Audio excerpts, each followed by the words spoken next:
Olá, tudo bem, pessoal? Meu nome é Rubens. Estou aqui para dar sequência ao conteúdo de imperialismo. Na aula passada a gente falou sobre imperialismo no continente africano e hoje a gente vai falar sobre imperialismo na Ásia e também na Oceania. A gente tem que entender, pessoal, algumas questões sobre imperialismo na Ásia. A Ásia sempre despertou esse interesse, sempre tiveram essa cobiça ao continente asiático, né? Primeiro pela questão territorial, um território muito amplo, com muitos povos, rico culturalmente e territorialmente. Também pela questão populacional, a Ásia sempre foi um continente muito populoso, que poderia propiciar uma mão de obra mais barata ou até mesmo uma mão de obra escrava, né? O que era de bastante interesse desses outros países. O que despertava essa cobiça cada vez maior. A gente sabe, pessoal, que, por exemplo, a Índia, o primeiro contato de um país europeu ali, que a gente tem esse relato, é com Vasco da Gama, né, Portugal, em 1498.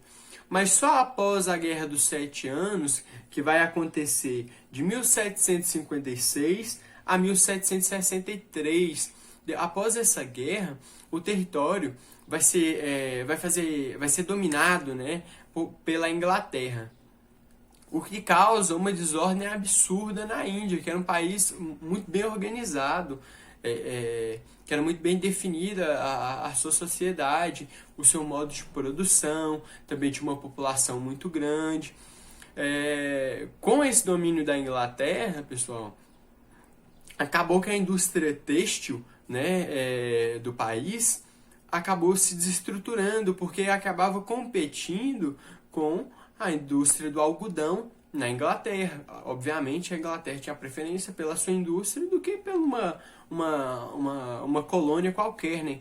Então, isso acabou gerando um desequilíbrio. Em princípio, pessoal, a Inglaterra dizia o seguinte, que o sistema político da Índia se manteria mesmo após ela ser colonizada pela Inglaterra, que a Inglaterra estava apenas protegendo a Índia. Não é o que aconteceu, né, pessoal? Tanto que com esse novo modo, né, que a Inglaterra implementou, essa desestruturação da indústria têxtil, causou uma fome absurda na Índia. Eu vou ler um trecho aqui para vocês de um texto do Hector Bruit, que diz o seguinte: a fome na Índia colonial. Ele fala assim: a primeira grande fome registrou-se entre os anos de 1800 e 1825 e matou, pessoal, 1,4 milhão de pessoas. De 1827 a 1850, morreram de fome 5 milhões de pessoas. Entre 1875 e 1900, a Índia sofreu 18 grandes epidemias de fome, que mataram 26 milhões de pessoas. Em 1918, houve mais de 8 milhões de mortos por desnutrição e gripe. Então, olha o que aconteceu em um país que era muito promissor. A Índia tinha tudo para ser um país promissor ali, e já era, né, naquele momento, mas foi totalmente desestruturado. A indústria têxtil, que era o que mantinha o país naquele momento, foi desestruturada e acabou que essa fome foi devastando o país durante anos e anos e anos e anos, como a gente vê por essas datas desse trecho que eu acabei de ler para vocês. Obviamente, essa represália despertou um sentimento nacionalista muito grande no povo indiano. Tanto que aconteceu, pessoal, em 1857, a Guerra dos Cipaiós, que são soldados indianos, né? Ou cipaios, né? Mas obviamente essa guerra foi reprimida pela Inglaterra. A Inglaterra tentou de todas as formas mostrar que a Índia não era uma colônia, que a Índia era mais assim, eu domino você, mas é uma proteção. Mas isso não funcionou muito, né? Isso, na verdade, só causava mais revolta. Em 1900, pessoal, a Inglaterra em si, ela tinha os seguintes territórios. Ela tinha a Birmânia, o Tibete, o Afeganistão, dominado o Mar Vermelho, o Oceano Índico e também a Austrália e algumas ilhas vizinhas da Austrália. Então, em 1900, a Inglaterra era o maior império, pessoal, era o maior império, com todos esses territórios e outros também, né, territórios menores, o que gerava um poder absurdo para a Inglaterra. Mas devido à ameaça de outros impérios, a essas colônias que já faziam parte da Inglaterra, essas colônias, né, que eram colônias inglesas, fizeram um pacto entre elas para ter mais liberdade comercial, para ter uma certa liberdade no geral, né? O que culminaria futuramente em uma independência desses países, né? Esse pacto foi conhecido, pessoal, como Pax Britannica, tá bom? Esses países fizeram parte de um bloco chamado Comunidade Britânica de Nações, que eles ficaram conhecidos por esse nome, todas essas nações que eram colônias inglesas e buscaram, pessoal, essa junção para unir forças para uma maior liberdade, né? Para assim futuramente buscar a sua independência. Bem, pessoal, dando sequência aqui, a gente vai falar sobre a questão do Japão. O Japão se manteve isolado, sem contato com o resto do mundo, até 1542, quando alguns portugueses atracaram em portos japoneses, com a missão do cristianismo, né, tentando converter pessoas ao cristianismo. E eles se estabeleceram ali por um tempo e tudo. Porém, o Japão, por ser um país tradicional, não permitiu que isso progredisse, que isso avançasse. Foi então que 37 mil cristãos japoneses foram assassinados, foram exterminados, né? Porque eles tinham medo que esse tipo de conduta, esse tipo de pensamento europeu adentrasse o país e, obviamente, desestruturasse o seu país, né? Então, o Japão permaneceu, pessoal, isolado por quase 2 séculos, né? É importante a gente entender que existiam disputas territoriais dentro do Japão. O Japão ainda era um país feudal, né? Onde os daimyos, né? Quem assiste Naruto, com certeza o anime Naruto, né? Com certeza vai lembrar desse nome. Realmente, assim como Naruto era um regime feudal, né?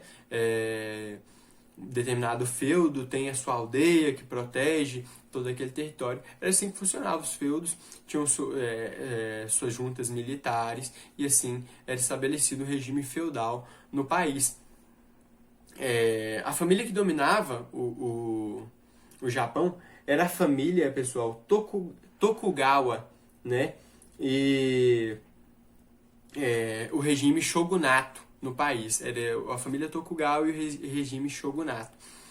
Então que esse regime dava brechas, tinha um discurso de que talvez fosse melhor abrir para essa possível globalização, o que causava total irritação por parte dos clãs tradicionais, né, as famílias tradicionais do Japão. Só que, pessoal, em 1854, olha só, o Japão permaneceu todo esse tempo em total isolamento. Só que em 1854, uma esquadra comandada pelo almirante Perry, eles obrigam o Japão a abrirem seus portos com ameaça militar, obviamente, né? Então o Japão, né, a família Tokugawa se vê obrigada a fazer isso, o que um país tradicional como o Japão odiou, o que causou, então, pessoal, a retirada do poder dessa família. Esses clãs tradicionais, essas famílias tradicionais se apoiaram, então, na ideia do imperador Motsuhito, né, que era mais tradicional, que acreditava nessa questão nacional, né, um sentimento mais nacionalista. Foi então que começou, pessoal, a era Meiji, que era uma era de industrialização, tanto militar quanto economicamente, nos meios de produção, o que fez do Japão uma potência, né? Com esse pensamento, o Japão se lançou ao imperialismo, assim como os países europeus. Só que o Japão tinha um território específico, se eu não me engano, o território da Manchúria, na China. Só que esse território é um território muito cobiçado também pela Rússia. Então, pessoal, que é declarada a guerra entre Japão e Rússia, né? A guerra russo-japonesa. Só que o Japão conseguiu esse domínio desse território. A Rússia saiu derrotada. E até o século XX, pessoal, o Japão continuou com essa política imperialista, né? Buscando os novos territórios. Só que eles vão esbarrar, pessoal, na década de 30 e 40, já no século XX, em outras políticas, que era a política dos Estados Unidos. E a gente sabe no que isso vai culminar, né? Esse pensamento, esse movimento de imperialismo vai esbarrar nos interesses dos Estados Unidos. É então ali, pessoal, que a gente vai ter no decorrer da Segunda Guerra Mundial, né? Mas esse não é o nosso assunto, a gente para por aqui e a gente volta já já com a China. Bem, pessoal, como eu ia dizendo a vocês, a questão, outro país, né, que foi bastante subjugado foi a China. A China tinha 400 milhões de habitantes, o que era um excelente mercado para esses outros países. Tinha uma cultura milenar muito rica, tanto territorialmente quanto culturalmente, o que gerava, né, uma cobiça absurda por parte dos outros países. A entrada de países como Estados Unidos, Japão, os países europeus, se deu por meio de diversas guerras, entre elas a Guerra do Ópio. O ópio, para quem não sabe, pessoal, é uma droga, né? É dela que vai gerar a morfina e também a heroína, né? Nesses modos de extração, né? De refinamento, né? Por assim dizer. O que acontece? Quando a Inglaterra dominou a Índia, o ópio era plantado em todos os lugares. E eles tinham uma produção excedente. O que fazer com essa produção excedente? Destinar à China, né? A China já conhecia o ópio, pessoal, mas era só para fins medicinais, porque o ópio em si é uma droga muito forte, que causa uma dependência absurda, porque o ópio, por exemplo, ele tem que ser fumado deitado ou sentado, porque você desmaia instantaneamente, o que causava uma dependência, porque a pessoa deitava, fumava, acordava, fumava, e isso gera uma dependência muito triste para quem é um usuário de ópio. E foi o que aconteceu com boa parte da população chinesa, né? Mas os colonizadores não estavam ligando para esse tipo de coisa, O governo só queria se manter no governo, porque já era um país muito instável, muitas disputas, o que gerava um ambiente muito propício para ser colonizado, para ser destabilizado cada vez mais. Então, que uma parte, né, da população chinesa faz meio que uma petição pedindo para a liderança do país, pedindo pro imperador para que ele proibisse, né, para que ele fechasse os portos, fechasse o comércio em si, né, fechasse todo o seu comércio, para que não houvesse entrada dessa droga por parte desses países colonizadores. Eles fecham alguns portos, mas, de novo, os países colonizadores entram, repreendem, forçam a assinatura de acordos para liberar um porto, para liberar outros portos, 5 portos, 7 portos. E assim, a China não consegue de forma alguma, pessoal, se estabilizar.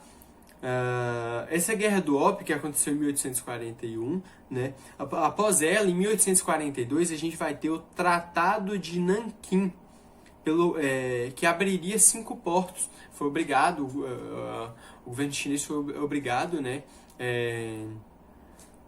a abrir esses portos, né, por meio de repressão, né, obviamente, né, pessoal. Além disso, além dos 5 portos, eles teriam que dar também a ilha de Hong Kong para a Inglaterra. era mais um dos pedidos, né, desses colonizadores. Então, pessoal, que em 1900 a gente vai ter a Guerra dos Boxers, que eram nacionalistas chineses que atacaram uma base estrangeira, né, matando 200 estrangeiros, mas logo isso causou grande revolta por parte dos colonizadores que se juntavam para atacar um país que já estava em total decadência, né? Depois dessa guerra, juntaram-se ingleses, franceses, alemães, russos, japoneses e norte-americanos, ó, pessoal. Tudo isso para controlar a China, né? Para vocês verem o quanto era importante aquele território. E após a entrada, cada vez mais eles queriam se manter ali, né? Então, pessoal, outra coisa importante que a gente tem que destacar desse período da China é que essa revolução, como eu disse para você, essa guerra motivada por esses boxers, né, tentou implementar também, deixa eu ver aqui, 1911, o fim da monarquia, né? O fim da monarquia para instaurar uma república. Eles não conseguem, né? Eles não conseguem, porque o que vai acontecer é que somente em 1949 vai acontecer a Revolução Comunista de Mao Tse-tung, né? Libertando ali a China dessas amarras, dessas correntes imperialistas, né, pessoal? Bem, pessoal, esses foram alguns dos países, algumas das regiões que sofreram com esse imperialismo, tanto na África quanto na Ásia, né? A gente tem também exemplo da Indochina, né, que sofreu com a colonização francesa, né? Primeiro pelos missionários, depois pelos soldados de Napoleão III. E a região da Conchichina, né, que ficava no sul da Indochina. Esse imperialismo, pessoal, resolveu diversos problemas para essas grandes potências, né? A questão da crise que existia, a questão da superpopulação, e isso foi muito vantajoso para esses países que colonizaram, né? Que praticaram esse imperialismo, esse neocolonialismo. Mas até hoje, pessoal, a gente vê, nós vemos, né, países que ainda sofrem com os frutos desse neocolonialismo que aconteceu há tanto tempo, né? E isso é algo bem triste de se pensar, vale muito essa reflexão, né? Com isso, pessoal, eu encerro a minha participação aqui na turma de vocês. Na próxima aula, quem vai estar assumindo é a minha colega de classe, a Mirielle. Eu vou deixar para que ela faça as apresentações. Foi muito bom estar aqui com vocês. Agradecer a todos aqueles que puderam disponibilizar, né, um pouco desse tempo e acessar esse vídeo, tá bom? Fico agradecido e uma ótima semana a todos.